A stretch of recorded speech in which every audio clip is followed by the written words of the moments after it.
Bonjour, mon nom est Dani Ross. Nous parlons comme toujours d'authenticité, d'espoir et de connexion.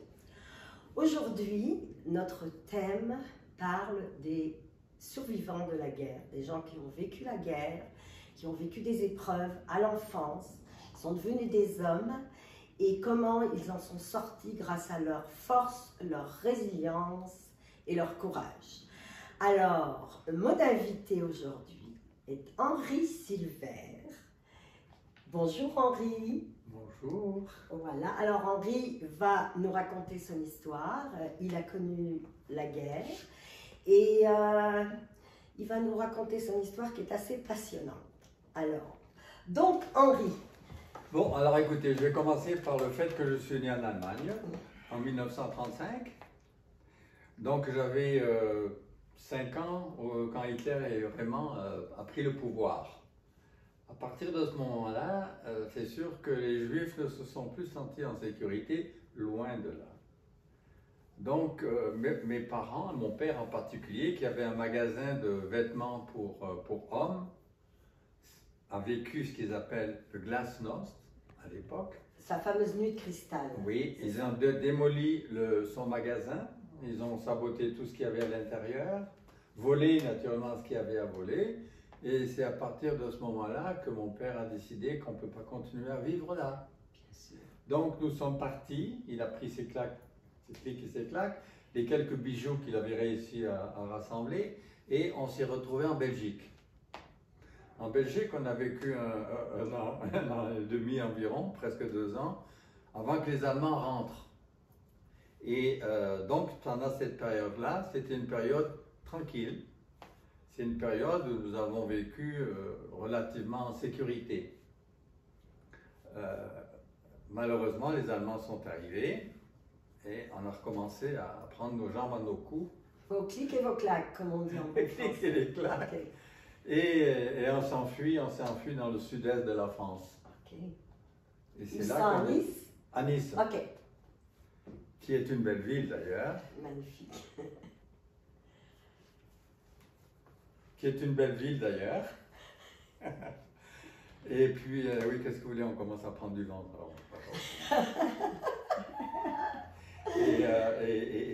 Qui est une très belle ville. Hein. Oui.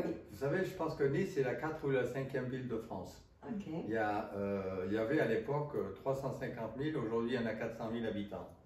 Wow. Donc pour la France, c'est quand même assez important. Donc, Et alors, donc- vous êtes à Nice. Et qu'est-ce qui se Ouais. passe à Nice? Alors à Nice, j'ai fait mes études au lycée, qui s'appelle le lycée du Parc Impérial, qui est un ancien château converti en école. Ok. Un très grand château d'ailleurs, magnifique, magnifique. Et c'est là où j'ai fait mes années scolaires. Ok.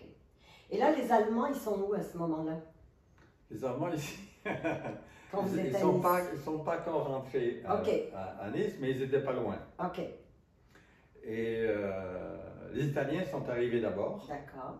Mais les Italiens, ils jouaient de la mandoline et puis Oui. ils avaient une plume à leur chapeau et puis ils s'en fichaient pas mal des Juifs. Ok. Donc, vous ne vous sentiez pas menacé? On n'avait aucune peur. Par contre, quand ils sont partis et que les Allemands sont arrivés, là je vous dis que c'était une autre paire de manches. Et là, ils recherchaient naturellement, toute personne juive était automatiquement persécutée, tuée ou embarquée pour les camps de concentration comme Auschwitz ou Birkenau et enfin plusieurs autres. Et donc, on a dû se cacher, et puis non seulement se cacher, mais partir. Ok. Et donc, nous sommes partis dans la montagne. Ok. Et là, quand vous êtes parti dans la montagne, vous étiez toujours avec votre père et votre mère? Avec Toujours. mes parents. Ok. Oui. On avait quelqu'un que nous connaissions, là, des amis, qui nous ont reçus chez eux. Ils s'appelaient les Koutler. C'était des Bretons d'origine. Et qui nous ont reçus gentiment et puis naturellement payé ce qu'il fallait. Et on a vécu une bonne période de temps avant que les Allemands décident de monter dans cette région-là. Ok. Et quand les Allemands sont arrivés, mon père s'est enfui d'abord, parce qu'on l'a prévenu, il a sauté par la fenêtre et il a couru tout le long de la Siagne. La Siagne, c'est une petite rivière peu profonde mais qui coulait tout le temps et il a marché tout le long de la rivière pour perdre la trace des chiens. Ah, Et là, il a réussi à s'enfuir. un de sauvé. Et votre mère, elle restait cachée, c'est ça? Oui, parce que les femmes, ils Ça étaient les intéressait assez pas. en sécurité, relativement en Ok. sécurité. D'accord. Ok. Et voilà, et puis jusqu'au moment où finalement, on sentait la soupe vraiment très chaude. Ok. On commençait à être vraiment encerclé par les Encerclé. Allemands. Ok. Et c'est là que finalement, C'est la on a Croix-Rouge pu à ce rencontrer moment-là? par la Croix-Rouge, Ok. Ok. qui nous ont fait passer la frontière pour rentrer en Suisse. Mais alors, on a passé la nuit, et puis les soldats allemands, à un moment donné, ils faisaient les 300 pas environ, ils s'écartaient comme ça, et ensuite ils revenaient, On et voit ils ça dans les repartaient, et au moment où ils étaient le plus éloignés, on a passé sous les fils barbelés, parce que c'était tout Oui. et puis on avait des pinces, on a coupé un petit peu pour pouvoir passer en Ah, dessous. ouais. Oui. Oui. Et on était reçus par des soldats suisses. Et c'est là que je vous racontais l'anecdote que j'ai eu très peur parce qu'ils avaient le même costume, le même que les soldats allemands. Alors quand ils nous ont donné à manger, moi j'ai sauté sur mon frère et dit mange pas sur du poison. Ben oui, c'est bien, vous étiez plus vieux que lui, vous vouliez le protéger? Ben c'est parce que Oui. ils ont le même costume, Ben oui. le même uniforme Ouais. et tout. J'étais certain que c'était des Allemands finalement. Bon. Ouais. C'était des soldats suisses, alors ils ont rigolé un peu, puis ils ont dit vous inquiétez pas, finalement on a mangé. Et puis on a dormi pendant environ une petite semaine dans un endroit où il y avait de la paille. On a dormi sur la paille. Ok. Et c'est là qu'on a attrapé toutes sortes de petites Bibi, cochonneries. Là. cochonnerie. Elles nous ont rasé la tête. Et on a attrapé la scarlatine. C'est Ouais. une maladie quand même assez sévère. Oui. Et puis, mais on s'en est sortis, mon frère et moi, finalement. Et c'est là où, après, on s'est retrouvés. Alors, on était dans le train, mon frère et moi. Et puis, chacun avec notre petite pancarte, puis avec Avec le votre nom. nom, hein, l'âge. Hein.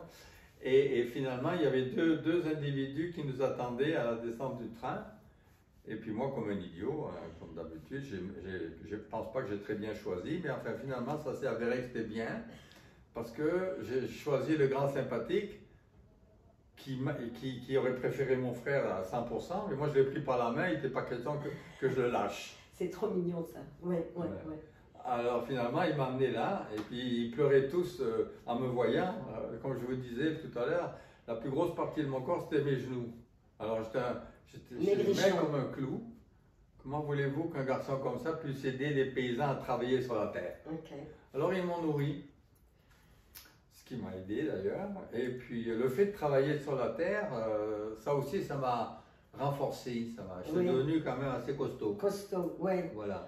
Vous travaillez beaucoup d'heures par jour, là, au moins 12, 13 Du matin jusqu'au soir. Du matin au soir, ok. Ouais, on mangeait sur place. Ok. On n'allait même pas manger à la maison. Est-ce que la famille était gentille dans cette... Aussi Vous gentil avez des bons qu'on peut souvenirs? l'être pour ces gens-là. Ah, ok. C'est des paysans, Ouais, des paysans un peu bourrus. Ah, ok. Ouais. Hein, qui, quand ils voyaient un avion, ils se demandaient ce que c'était Ah, à l'époque. ok. Un petit peu. Ouais. Alors, c'est sûr que quelque part, c'était assez rustique. C'était rustique. C'est le moins qu'on puisse dire. Mais au moins, ils vous protégeaient. Ils me protégeaient. Voilà. Et ils m'ont appris à beaucoup de choses, particulièrement à traire les vaches. J'ai appris qu'il fallait que j'attache la queue de la vache autour de sa jambe pour ne pas mal recevoir dans le visage. Ah bon, intéressant, je savais pas ça, ouais. Et j'avais aussi, alors je m'attachais autour ici avec un rond, avec juste un truc pour m'asseoir. Ok, D'accord? Et puis ensuite, je trayais la vache. ok. Et ils m'ont appris naturellement à traire la vache. Ok. Et puis voilà, et parmi beaucoup d'autres choses. À Et, faire les ouais. foins, le regain, à couper, à faucher, à tout faire. C'était bien quand même parce que vous étiez à l'extérieur, vous vous sentiez en sécurité. Le plein air. Fantastique. Et là donc, j'imagine que la guerre se termine à un moment donné. Oui. Et là, au moment où la guerre se termine, Comment avez-vous retrouvé vos parents? Est-ce que c'est la Croix-Rouge La qui s'en est Croix-Rouge. occupée? Ok. La Croix-Rouge savait où nous étions. Ok, d'accord. C'est eux qui nous ont placés là d'ailleurs. Ok. Et donc, aussitôt que c'était fini, je n'étais pas tellement content de retrouver mes parents. Je les Non, avais hein. à peine vécus, je les ai à peine vus, je les ai à peine. Bon, hein. Et même Tout d'un votre coup, je me mère, il n'y a retrouve- pas eu cet élan de ma maman? Ben, Non, pas de ma part en tout pas cas. de votre part? Non. Non, ok. Et puis mes parents, ils ont vécu tellement de traumatismes que quelque part, ils étaient sans doute contents de nous revoir, c'est évident. Oui. Quelle mère ne voudrait pas revoir Bien ses sûr, enfants? mais bien sûr, bien sûr. Mais on était un peu comme un poids pour eux à l'époque. Vous Ils aviez avaient quel pas âge? Donc, à cet âge-là, vous aviez plus ou moins quel 9 âge? ans, Quand vous les avez retrouvés? oui, 9-10 9 ans. 9-10 ans. 9-10 Ok. ans. Ok, donc Et- déjà 9-10 ans, on est un peu plus indépendant. C'est pas. Ouais, Mais moi ouais. j'étais indépendant étant donné que Ouais. j'avais pas le Vous choix. n'aviez pas eu le choix, c'était la survie. Alors là, donc, vous retournez à Nice. Là, vous restez quelques années à Nice, c'est ça? Je fais mes études là-bas, dans une école prestigieuse. Mhm. Et c'était une belle période. Oui. Et alors maintenant, vous êtes au Canada. Quel fut le moteur qui a fait que ce petit garçon, qui est devenu un homme, se retrouve au Canada? Alors je voulais raconter, je pense tout à l'heure, c'est que on a un gros problème d'antisémitisme en France à l'époque. D'ailleurs, ça n'a pas diminué non plus. Mais ceci étant dire, c'est qu'à un moment donné, moi, à force de me faire traiter mal juif, sale juif, ou je ne me souviens plus quoi, je me suis battu et j'ai cassé la mâchoire à un de ceux qui m'ont injurié. Ben oui, vous étiez musclé, vous pouviez. Hein. Ben, je travaillais sur la terre. Ben voilà. Alors le pauvre, je lui ai envoyé un coup de poing. Ça lui a cassé toute la mâchoire. Ah. Mes parents ont été poursuivis naturellement. Ah, Ben oui, ça leur a coûté les pauvres. En tout cas, de façon ou d'une autre, c'est avéré comme ça. Là. oui. Et puis, ben, ils ont décidé, parce que ce n'était pas la première fois. Hein. Ouais. Mais là, le pire, c'est quand j'ai cassé la mâchoire de ce garçon-là. Et donc, il ne voulait plus me garder. Mhm. J'étais devenu le mouton noir de la famille sans vraiment le vouloir. Oui, le troublemaker. Oui. Ouais. Alors ma mère a appelé sa sœur, Ok, qui vivait au Canada. ok. Elle m'a dit, écoute, ça te fait rien si je t'envoie... Le petit terrible. Mon fils, parce que je sais pas, on a des petits problèmes avec lui. Alors, ma tante, elle ne connaissait pas toute l'histoire, elle m'a dit, non, ça me fait rien. Et la pauvre. Et puis donc, finalement, oui, elle a hérité de moi et de mon frère. Et quand vous êtes arrivé, Mm. parce que ça c'est souvent un trait dans les familles, quand l'enfant est difficile, on appelle souvent la sœur ou la tante. Tu voudrais pas t'en occuper un peu? Est-ce qu'une fois que vous êtes arrivé ici, vous étiez un petit peu plus Calme. calme et docile? Moins Ça rebelle? m'a pris un peu de temps, Quand même, ok. mais j'ai rencontré quelqu'un qui m'a bien calmé. À une certaine femme, oui. Voilà. Mais avant Et de la puis- rencontrer, cette femme, alors là, est-ce que vous êtes allé à l'école quand vous étiez ici ou vous avez commencé tout de suite à travailler? J'ai commencé tout de suite à travailler. Ok. Alors, qu'est-ce que vous avez fait J'ai comme travail? commencé à l'âge de 16 ans Ok. à travailler et comme par hasard, chez un fourreur. Chez un fourreur. Bon. Et il y avait tout à faire dans le métier de la fourrure à l'époque, étant donné qu'ils étaient un peu en retard. Moi, j'en connaissais pas beaucoup, Ouais. mais le peu que je connaissais, c'était 10 fois plus que ce que Que eux ce qu'il y connaissaient. avait ici. Voilà. D'accord. Alors, quand je me suis mis à mon compte, j'ai trouvé un système qui m'a beaucoup aidé. Je suis parti à Milan et en Allemagne, à Francfort. Mhm. Et là, j'ai acheté de chaque côté 2-3 manteaux. Ok. Je me suis monté une collection Ok. de 6 à 7 manteaux Ok. que j'ai reproduits. Et puis au bout de peut-être même pas un an, j'avais la queue devant chez moi Bravo. à cause de la collection que j'avais montée. Là, je vais vous ramener un petit peu à... Il y a une période justement où vous travaillez, vous êtes ce petit jeune homme de 16 ans qui travaille tu fais un peu l'homme à tout faire, le coursier, le balayeur. Oui. Donc, qu'est-ce qui a fait qu'à un moment donné, donc vous, bien sûr, vous êtes toujours juif, mais ces gens ne savent pas que vous êtes juif. Vous êtes français. Qu'est-ce qui a fait que vous avez été inspiré après pour faire de la fourrure? C'est en les écoutant Alors voilà, c'est que étant donné que j'étais français, ils ne pouvaient pas s'imaginer que je comprenais ce qu'ils disaient. Parce qu'eux parlaient en yiddish, mais moi je parle très bien yiddish. Parce que le yiddish, en fait, c'est un patois de l'allemand. Ah, c'est un patois de l'allemand. Okay. Voilà. Et en tant que patois de l'allemand, étant donné que je parle l'allemand et le yiddish, je comprenais tout ce qu'ils disaient. Okay. Mais eux, ils ne pouvaient pas s'imaginer une seconde que je comprenais tout ce qu'ils disaient. Alors vous avez fait l'espion. Et je ne l'ai jamais dit. Bravo. Je ne l'ai jamais dit. Et c'est comme ça que j'ai appris le métier. C'est là que vous avez fait vos classes, comme ça. Oui, je me suis installé au bout d'1 an et demi à peu près. J'ai ouvert mon propre bureau, mon propre atelier de fourrure à côté des leurs. Ouais.